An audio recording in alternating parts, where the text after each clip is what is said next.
Dios les bendiga. Bienvenidos sean todos y todas a nuestra transmisión en vivo del estudio de las Sagradas Escrituras, impartida por el pastor Guarionex Montaño. Y Él con cada uno de nosotros.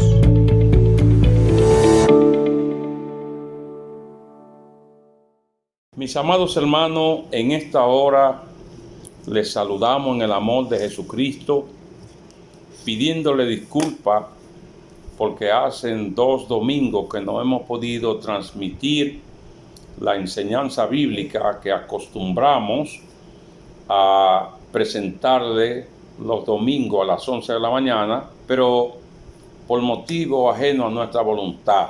En nombre de nuestra esposa, nuestros hijos, les saludamos en el amor de Cristo. En nombre de la pastora Fremia Fernández, de mi hija Yaneri, mi hijo Misael, y de la iglesia que por la gracia de Dios estamos pastoreando, la iglesia misionera Alfa y Omega Central, les saludamos y les expresamos nuestro cariño y respeto.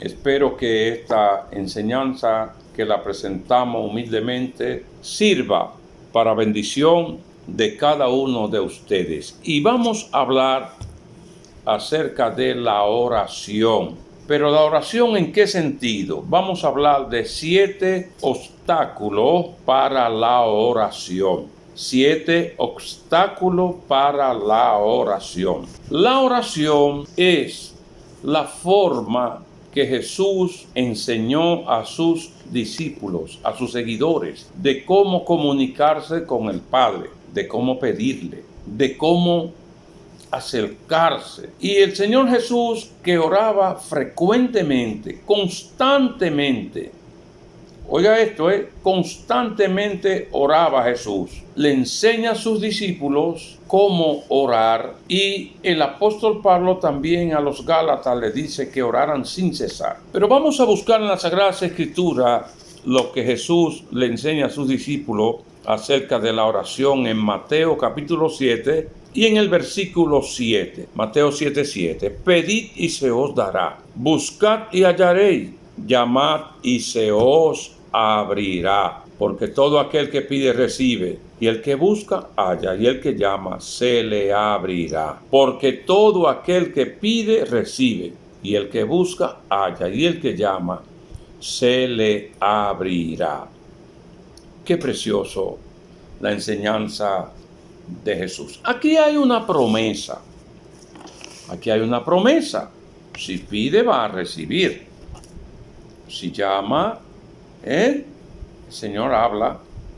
El que llama, se le abrirá. Pero esto tiene confirmado en las Sagradas Escrituras oposiciones, obstáculos, situaciones adversas que impiden que esta promesa del Señor se hagan una realidad. Y vamos a ir buscando a Job capítulo 1 para que encontremos el primer obstáculo que tiene la oración. Job capítulo 1, usted va a buscar conmigo y va a llegar al punto de encontrar que la oración tiene obstáculos. La Biblia dice en el capítulo 1 de Job y en el versículo 6, vamos a buscar el versículo 6, ¿qué nos dice la Sagrada Escritura?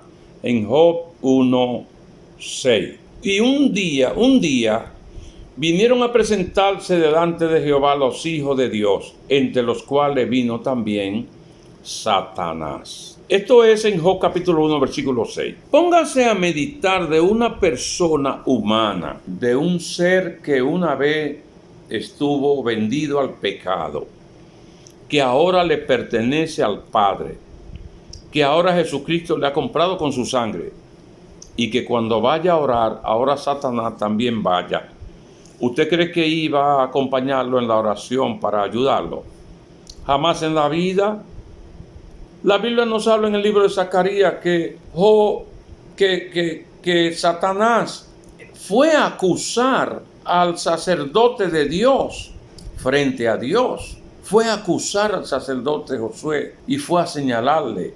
Entonces, aquí en el libro de Job encontramos que lo que va es a crearle tropiezo a su oración. Vaya usted a ver, ¿con quién inicia Dios conversación cuando Job fue a orar y Satanás también fue. Dios inicia conversación, de ahí salió la prueba de Job. De esa vez que él fue a orar y se presentó delante de Dios, de ahí sale el inicio de la prueba de Job. Entonces, cuando vamos a orar no podemos ignorar a Satanás. Cuando vamos a orar no podemos olvidarnos que aunque estemos en la presencia de Dios, Satanás también está por allí. En el libro de Mateo capítulo 4, nosotros encontramos que Jesús fue al desierto a ayunar allí 40 días, fue llevado por el Espíritu, dice la Biblia. Sin embargo, allí va Satanás también a tentarle. No podemos ser nosotros tentados mientras estamos orando. No podrán llegar pensamientos negativos que tendremos que reprenderlo cuando estemos orando. No podrá llegar distracción a nuestra mente, a nuestra vida. No podrán llegar problemas. Esta es una de las maneras de Satanás crear obstáculos a la oración. Que cuando nos arrodillemos a orar, no encontremos comunión. No encontremos aquella forma de conectarnos con Dios, porque nuestra mente comienza a ser abatida, con pensamientos, con cosas que se nos trae a la mente, que si es posible debemos hasta pararnos para resolver algo, por lo cual tenemos que considerar uno de los principales obstáculos de la oración, el que Satanás también viene a interrumpirnos en la oración.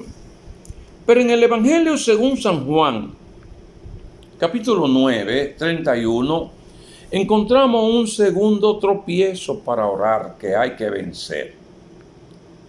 Y vaya usted a ver en Juan 9, 31, que dice la Sagrada Escritura. Amén. Versículo 31. Y sabemos que Dios no oye a los pecadores, pero si alguno es temeroso de Dios y hace su voluntad, a ese oye. Una de las cosas que el creyente tiene que preocuparse cuando ora es que Dios haya escuchado su oración. Pero ¿y si el pecado está en nuestra vida? Nada más hay una sola oración que Dios va a ayudar a escuchar.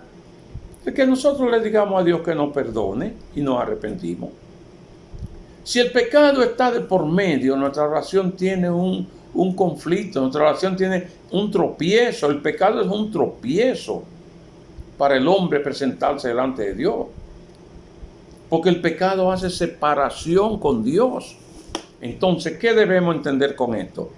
Que cuando vamos a orar, tenemos que habernos preocupado al máximo para que nuestra vida no esté mal delante de Dios, como dice el apóstol Pablo, dice que nos presentemos a Dios aprobado como obreros que no tiene de a qué avergonzarse. Cuando hemos pecado nos presentamos delante de Dios y nos sentimos avergonzados. El pecado avergüenza delante de Dios. Entonces el pecado es un obstáculo para la oración. Y seguimos más adelante. El tercer obstáculo para la oración lo vamos a encontrar en Mateo capítulo 5, 23 y 24. El tercer obstáculo para la oración. ¿Cuál será? No tener problema, no tener enojo con nuestro hermano, con nuestro prójimo. Mateo 5, 23 y 24. Por tanto, si traes tu ofrenda al altar y allí te acuerdas que tu hermano tiene algo contra ti, deja allí tu ofrenda delante del altar y anda, reconcíliate primero con tu hermano y entonces ven y presenta tu ofrenda. Yo creo que esto no necesita ni diccionario, ni comentarios bíblicos. Yo creo que esto está explicado por el Señor de una manera satisfactoria. Si nosotros vamos a llevar a Dios dádiva, los antiguos, los judíos llevaban al altar su fruto de la tierra, sus ofrendas, sus animales, lo presentaban delante del Señor. Pero había una condición, ¿cuál era? No si te enojaba con tu hermano, no. Pero la oración, y dice que es ofrenda porque dice, déjala allí, pues algo que se llevó físicamente. Pero, ¿y qué mayor ofrenda a Dios que una oración de acción de gracia? Que vayamos contentos con Dios, que vayamos en buena comunión con Dios y que entonces no tengamos buena comunión con nuestro hermano. ¿Qué va a pasar? Dice el Señor, no, así no. Ve primero y reconcíliate con tu hermano. Entonces, para la oración esto es un obstáculo porque no podremos acercarnos a Dios. No podremos presentarnos delante de Dios en esta condición. Esto es un tropiezo. Y en el cuarto punto, vamos a ver qué nos dice Primera de Pedro 3, el versículo 7. De los 7 obstáculos para la oración que estamos estudiando en esta hora. Primera de Pedro 3, el versículo 7, la Sagrada Escritura nos dice: vosotros, marido, igualmente viví con ella sabiamente. Se está refiriendo a la esposa, dando honor a la mujer como a vaso más frágil, como a coheredera de la gracia de la vida, para que vuestras oraciones no tengan estorbo. Usted sabe cómo yo considero que es este tropiezo para la oración. Yo le llamaría no tener conflicto en el matrimonio. No tener conflicto. No tener problemas sin resolver. No tener situaciones pendientes. Muchos creyentes creen que una pequeña discusión sin resolver, una palabra, un malentendido, quedándose callado, es más beneficioso que aclarándolo. Porque piensa que con el silencio, piensa que con quedarse callado, los problemas se resuelven solo. Mateo 18 dice el Señor: ve y habla con tu hermano si tiene algo contra ti. Y si hay personas que debieran estar hablando diariamente, son los esposos, porque son las personas que están juntas, porque son las personas que se escuchan uno al otro o dejan de escucharse, porque son las personas que sirven uno al otro o deja de servirse, porque son las personas que con frecuencia el enemigo sembrará entre ellos dificultades. No habla Santiago de la lengua. Santiago no nos habla de la lengua. Entonces es probable que tu amigo y tu hermano estén por allá por su casa, pero es muy difícil que los esposos estén uno en su casa y otro en otro lugar. Entonces por eso dice: para que vuestras oraciones no tengan estorbo, que le dé honor a la mujer como le hace bien, como a vaso más frágil, parecida, similar, semejante, como a vaso más frágil, como a coheredera de la gracia de la vida, para que vuestras oraciones no tengan estorbo. Pero hay algo que dice al comenzar el versículo 7, que viva con la mujer sabiamente. Aquí en el matrimonio, saliendo un poquito del tema, yo llego a concluir diciendo que el matrimonio es para gente inteligente. El bruto no se pudiera ni casar, porque debe vivir el hombre con ella sabiamente y la mujer sabia edifica su casa. Pues entonces el bruto en el matrimonio es lo que le va a doler la cabeza. Vamos a ver, piénselo a ver. Si la mujer no es sabia, no edifica su casa. Y si el hombre no es sabio, no puede vivir con ella sabiamente. ¿Cómo se explicaría vivir con una mujer sabiamente? Yo me he puesto a meditar esto para que tus oraciones no tengan estorbo. ¿Cómo tú te la arreglas? ¿Cómo yo me la arreglo? ¿Cómo se hace uno con una mujer para poder tener delante de Dios la carretera abierta para la oración sin tropiezo? Una, dándole honor a la mujer como a vaso frágil. Dale honor a la mujer como a vaso frágil. Un vaso frágil no se pone muy duro sobre la mesa porque se puede romper. Mientras que un vaso de metal se puede poner duro y aunque haga ruido, no se va a romper. No es que la mujer sea un vaso realmente, pero con la mujer hay que vivir muy parecido, y perdónenme las mujeres, que yo estoy hablando algo que es digno de escucharlo, perdónenme. Con la mujer hay que vivir como el aparato de afeitar. Y usted me dirá, ¿cómo el aparato de afeitar? Que el aparato de afeitar nos quita la barba, embellece nuestro rostro, nos da buena imagen, pero el que no lo sabe usar se corta con él. ¿Cómo va a ser, hermano? Por eso es que dice que hay que vivir con la mujer sabiamente, buscando la forma, con una habilidad para que podamos delante del Señor decir, bueno, Señor, yo hice como tú me dijiste, le busqué la vuelta y sé, hay que usar la sabiduría. A veces hay que hacerse el loco como David para que uno salga mejor de algunas situaciones. Con sabiduría, ¿sabes? Con sabiduría. ¿Entiendes? Dios le dé sabiduría a cada esposo, a mí, a todos, para que nuestras oraciones no tengan estorbo. Porque por el peligro de que yo no pueda orar delante de Dios, mejor se le da la razón, no una vez a la mujer, sino cuantas veces sea necesario, porque de todas maneras son coherederas de la gracia de la vida. Pero vamos a considerar el quinto punto como obstáculo de la oración.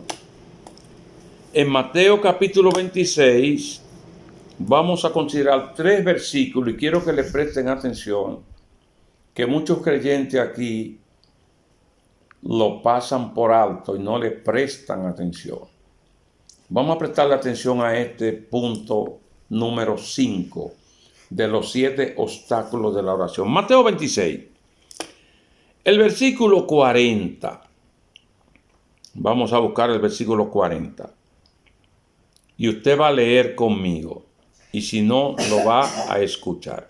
Oiga cómo dice el versículo 40 de Mateo 26. Vino luego a sus discípulos y los halló durmiendo. Y dijo a Pedro, así que no habéis podido velar conmigo 1 hora. Versículo 40, ¿verdad? Pasemos al versículo 43. Y usted va a ver en el 43 qué acontece. En el 43. Amén. Vino otra vez y los halló durmiendo, porque los ojos de ellos estaban cargados de sueño. Vamos ahora a buscar el versículo 45. Entonces vino a sus discípulos y les dijo, dormid ya y descansad. He aquí ha llegado la hora y el Hijo del Hombre es entregado en manos de pecadores. Uno de los graves obstáculos de la oración es el cansancio físico. Para orar hay que estar descansado. Para orar hay que estar relajado. Para orar hay que tener fortaleza física. Ellos habían estado preparando la cena de la Pascua. Habían hecho muchos preparativos. Habían hecho muchos arreglos. ¿Y qué pasó? Ahora llega el momento de la oración en Getsemaní, pero todos estos quehaceres habían creado en ellos un cansancio físico, y no dice que uno se durmió, los halló durmiendo. Habían 3 de los discípulos que estaban con el Señor en Getsemaní. Pedro era uno de ellos. Entonces, ¿qué pasa? Cuando el Señor va y se acerca, está dormido. Cuando vuelve y van, están dormidos, porque sus ojos estaban cargados de sueño. No pelee con el sueño para orar. Hay un momento que habría que hacerlo, pero oiga lo que le voy a decir.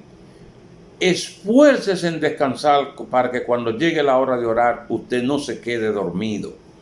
Es preferible al acostarse, si está demasiado cansado, ore de pie, no se arrodille, no se abrigue con una sábana, no se tire boca abajo sobre el colchón, porque usted no va a orar, ni va a dormir, ni va a descansar. Usted puede pasarse una noche de rodillas, ni durmió, ni descansó, ni oró. Este es un obstáculo para la oración, el cansancio físico. Entonces, caminando de pie, principalmente si es en su habitación, comience a orar caminando de pie, haciendo el ejercicio físico para que el cansancio físico no le quite la oración ni le quite el sueño. Cuando oró lo que pudo un poco y se acostó a descansar, cuando usted ahora en la madrugada despierta, ya se ha ido el cansancio, ya hay condiciones, entonces usted va a ver qué bendición ponerse a orar, qué bendición ahora clamar al Señor con un descanso, con una condición física. Entonces el cansancio físico es un obstáculo para la oración. Pero vamos a encontrar el número 6. La falta de fe, según Santiago 1, 6 y 7. La falta de fe. Santiago 1, 6 y 7. ¿Qué nos dice el apóstol Santiago? Pero pida con fe, no dudando nada, porque el que duda es semejante a la onda del mar, que es arrastrada por el viento y echada de una parte a otra. Y el 7, oiga cómo dice: no piense que quien tal haga, que recibirá cosa alguna del Señor. Yo creo que más claro de ahí, ni el agua. El 7, no piense, pues, que quien tal haga, que recibirá cosa alguna del Señor. Pida con fe, no dudando nada.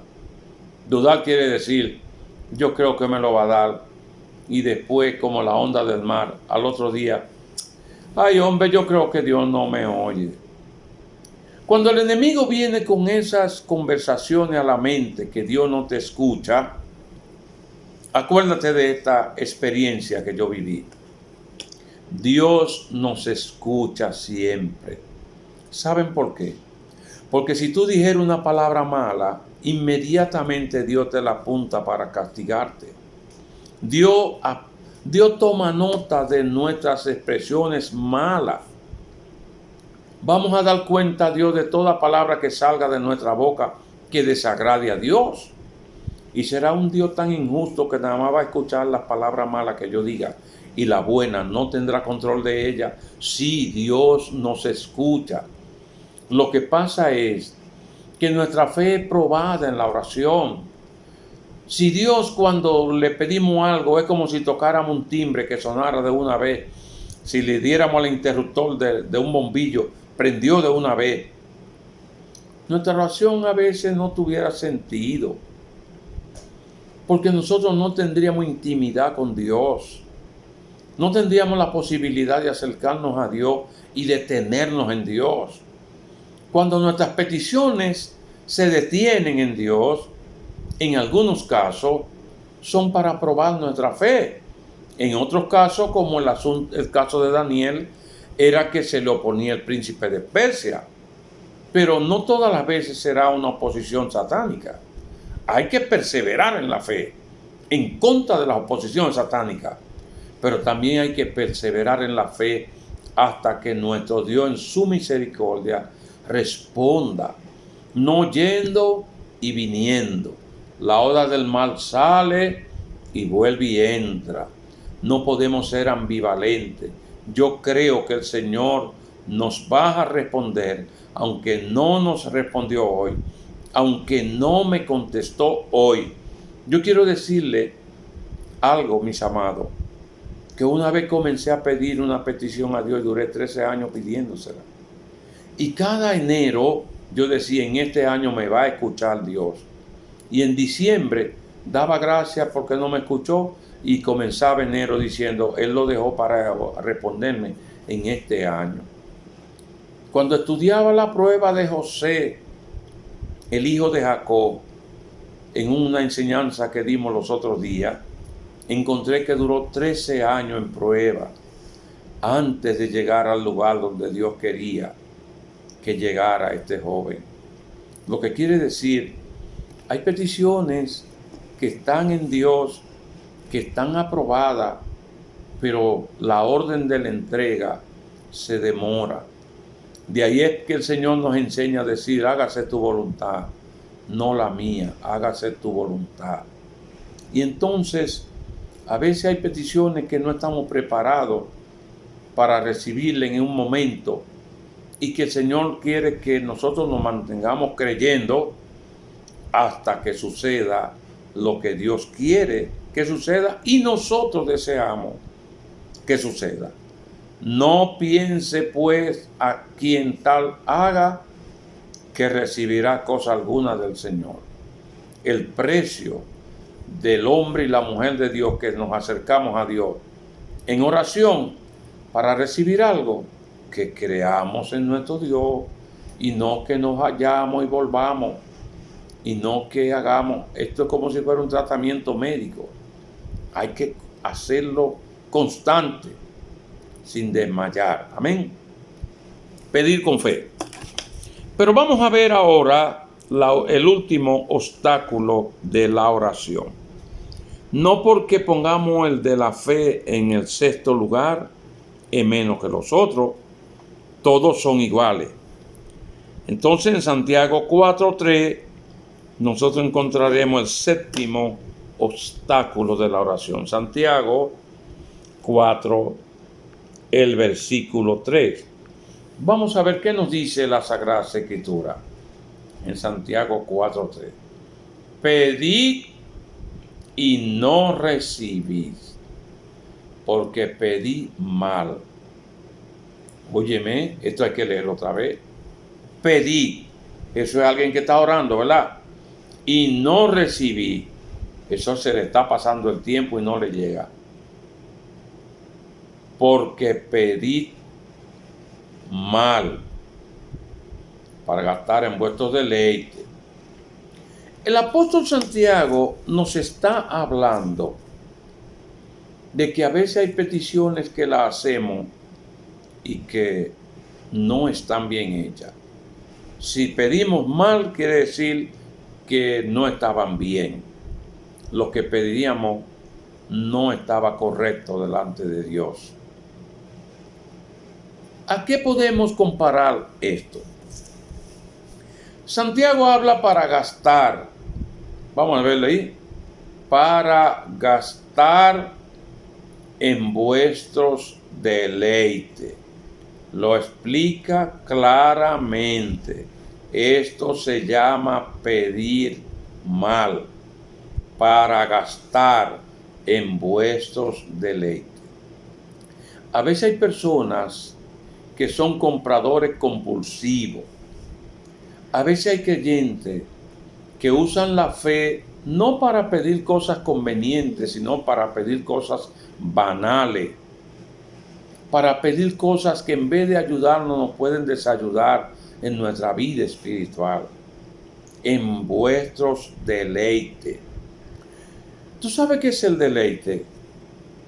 Deleite es complacencia de la carne. Deleite es darle a la carne lo que ella pide para gastar en vuestros deleites. Una cosa es pedirle a Dios una cama para dormir y descansar. Una cosa es pedirle a Dios un automóvil para transportarme mejor, más seguro, con más comodidad. Una cosa es pedirle una casa a Dios, porque yo necesito tener donde vivir, donde protegerme, una esposa, un esposo.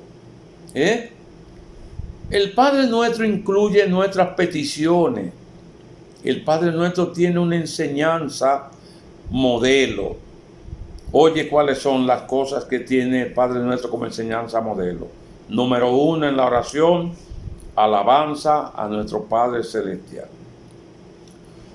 Número 2, líbrame de caer en tentación. Oye, número 3, dame el pan de cada día, dámelo hoy. En la palabra pan encierra todas nuestras necesidades, pero fíjate qué sabia es esta oración. Dámela de hoy. Parecido al pueblo de Israel con el maná, que no podían coger para 2 días, porque se le dañaba. Porque la fe es que tenemos que seguir creyendo en el Dios hoy, mañana y pasado mañana. Los hijos de Israel no podían coger 2 porciones del maná, excepto el viernes, porque el sábado lo guardaban. Nosotros tenemos que pedir a Dios nuestras necesidades, nuestras comodidades. Podemos. Señor, me gustaría ir a un viaje. Me gustaría tener un reposo, unas vacaciones, sea con mi familia, sea con mi esposa. Me gustaría ir a un paseo, Señor. Pero fíjate que Santiago hace una observación. No lo recibí porque es para gastar en vuestros deleites. Hay cosas que Jehová Dios lo ve como un deleite de nuestra carne, que preferiblemente no va a concedernos. ¿Y cuáles son esas cosas? Esas cosas van a ser dependiendo de cada creyente. Porque hay cosas que para un creyente son un deleite que para otro creyente no lo son. ¿Verdad? Vamos a darnos un ejemplo. Un reloj para ver la hora. Un reloj para ver la hora es un instrumento de necesidad. Sí, pero el celular tiene la hora, tú la puedes ver ahí. Bueno, pero yo quiero tener mi reloj para ver la hora. Es cómodo. Y me siento bien con mi reloj. Pero una cosa es un reloj para ver la hora y otra cosa es para que los otros vean mi reloj. Ya cuando las cosas cogieron ese camino, ese reloj cuando viene a ver, Dios no quiere que aparezca nunca. Porque va a crearnos una situación que en vez de beneficiarnos, nos va a perjudicar. Y así como eso, hay cosas que mientras el reloj que a uno no le hace daño, a otro le hace daño. La ropa, el traje que se pone uno y lo hace ver bien y no lo daña, a otro ese mismo traje le daña. Como dice Jabe en su oración, que yo no me dañe. Jabe dice así, Jabe de Galaad, esa fue su oración. Hame ensanchar mi territorio, dame bendición, pero que yo no me dañe. Entonces, esto es un obstáculo de la oración. Pedir cosas deleitosas para nuestra carne. Pedir cosas que más que necesarias sean tropiezo para nuestra vida espiritual. A veces hay cosas que las pedimos que no las necesitamos, pero queremos que Dios nos la dé. Oye, mi hermano, pedí y no recibí, porque pedí mal. Esta es una mala petición cuando pedimos en dirección a gastar. Entonces parece que esa petición va acompañada a que lo que queremos es el dinero para comprar algo, para hacer algo. Se necesita el dinero para gastar. Lo que se gasta es el dinero, ¿verdad? Gastar en vuestros deleites. Hay algunos paseos que no se pueden hacer. Hay algunos viajes que no se deben hacer porque riñen con nuestra vida espiritual, riñen con nuestra oración. Entonces, vamos siempre a pedir al Señor con aquella preocupación de que lo que pidamos a Dios lo recibamos conforme a su promesa. Creamos que ha de dárnoslo, pero que no vaya a ser tropiezo en nuestra vida espiritual. Recapitulando, todos los días debemos presentarnos ante Dios en oración. Pero, número 1, tenemos que saber que Satanás se opone a nuestra oración. Comenzamos a hacer cosas y comenzamos a dar vueltas y comenzamos a cotejar cosas y ahorita yo voy a orar y cuando viene a ver te pasa el día y no ha dicho ni siquiera Padre nuestro. La oración debe ocupar un lugar en nuestra vida preferencial, prioritario y no secundario, y que no dejemos que Satanás sea el que nos dé permiso cuando Él quiera para que nosotros oremos. Número 2, el pecado en nuestra vida. Guárdame, Señor. Por eso es que el Padre nuestro habla del perdón. Perdóname, pero también, así como yo perdono, porque ahí hay otra situación que está aquí en Mateo. El asunto del conflicto y el enojo con mi hermano. En el número 3, el enojo con mi hermano. Y en el número 4, el conflicto matrimonial. Acordémonos siempre lo que dice el apóstol Pablo en los Efesios: no se ponga el sol sobre vuestro enojo. Para orar a Dios hay que tener mucho cuidado en el matrimonio. Pero mucho cuidado. Mucho cuidado. Porque dice la Escritura acerca del hombre que le dé a la mujer honor. Pero ¿y qué tal una mujer que sea fatua y que descuide su forma de conducirse ante Dios, para cuando entonces vaya delante de Dios tenga situaciones que no le agraden a Dios? Amén. De cómo se condujo. Entonces vamos a ver el siguiente, el cansancio físico. Tenemos que trabajar, tenemos que hacer las cosas, pero acordándonos que sería bueno entonces orar antes de comenzar a hacer todas las cosas, porque el cansancio físico nos va a hacer que nos llegue un sueño que hermanos sin entendimiento a veces dicen que esa persona no oró porque tiene demonio. Hay un sueño que puede ser de demonio, pero te voy a decir algo, hay un sueño que puede ser de exceso de trabajo y de cansancio físico.